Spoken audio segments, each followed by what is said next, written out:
Please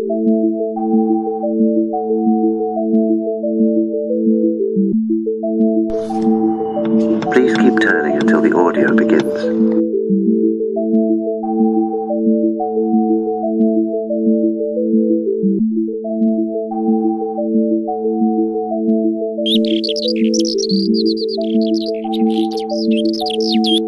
As the sun awoke, it stretched its rays over the crest of the Chiltern Hills, illuminating the dew-drenched grassland.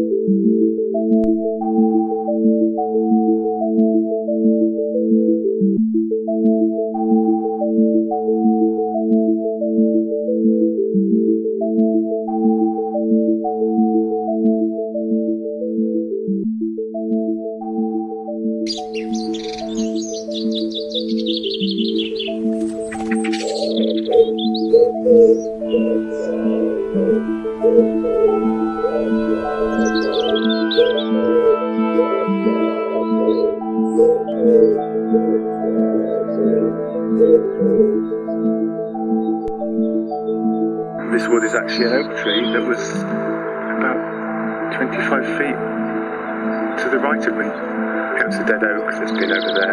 The vast majority of the materials in all the sculptures are from here. Well, this structure is going to be very much about carving. I thought this ought to be a game as well.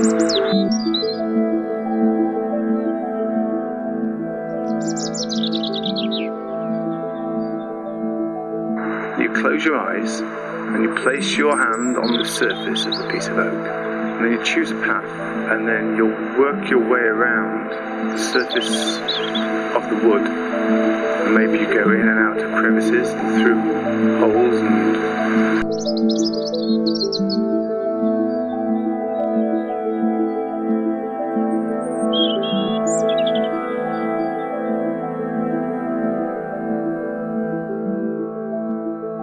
eventually, if you follow the right path, you may find a nice big fat juicy moth.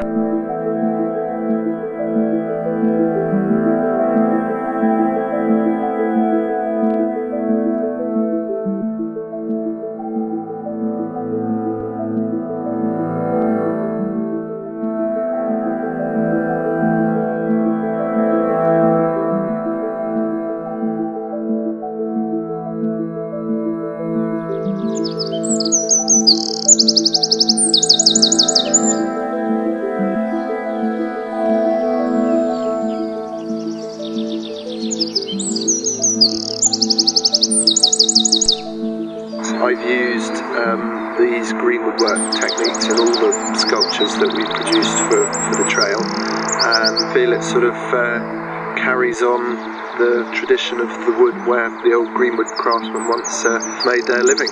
We were particularly looking at things which were extracted from the wood in terms of timber, and we wanted to explore chalk, because the site where this particular one is located is right next to what was obviously a chalk quarry. We deliberately made this structure quite tall to kind of draw people's gaze upwards to look at the canopy above, because it's it's quite architectural in some ways, and so I think we wanted the piece to have a bit of an architectural feel to it.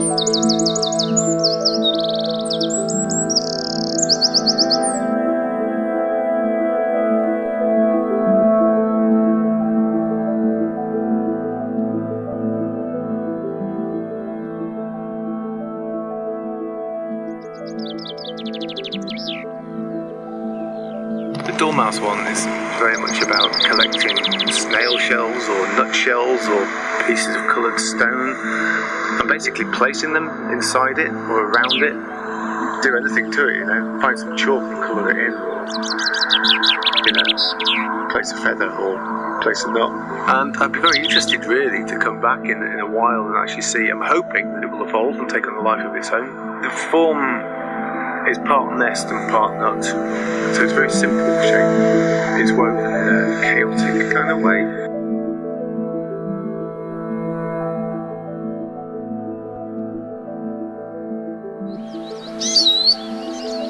Dropping stones from far away, imagine the hills that we now see, the chalky Chilterns of today. This was Oak Ridge School. in High Wycombe. I worked with them over a couple of days, introducing them to the pole lathe, the thing that the Bodgers used to use to make chair legs. We wanted to incorporate some elements in the piece which spoke of the chair industry here. The piece is representative of a ringousel's wing. It was deliberately constructed on a curve so that it almost kind of embraced the centerpiece of the sculpture. It's here because it's by far the best point on this trail to actually appreciate what it might feel like to be like a kite and to imagine flying with kites. You can just stand here and you've got the kites flying very close to you. At times you can be above them and you can see them from above, and yeah, it's if you want to transport yourself into the world of kites, I think definitely the spot to be, isn't it, on this trail?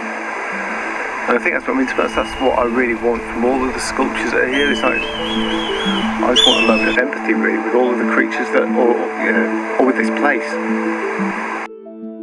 I want something playful that those children that I've worked with can come and play with. Yeah, basically it's a seat, isn't it? It's somewhere you can sit and imagine. Perhaps people might collect feathers, and it would be quite nice if feathers started somehow attaching themselves to this over a period of time. So find a feather if you can, and find somewhere to put it.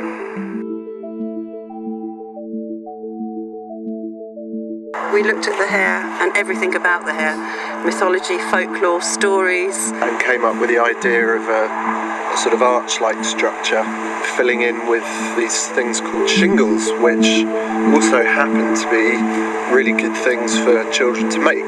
Somebody came up with the one ear, so this is the one ear. By listening to the audio player, it will focus their mind on what is out there and help them to look down on the ground at this beautiful meadow and the small flowers here. So it's not just the large things we're focusing on, it's just kind of intensifying the gaze to the small.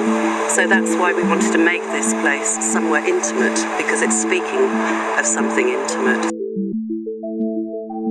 There's a story about burning juniper, yes, there's a mythology around and folklore about juniper, that if you burn it, it'll ward off the fairies that supposedly steal your babies and change them into changelings. Sometimes they leave a piece of wood and sometimes they leave one of their own children.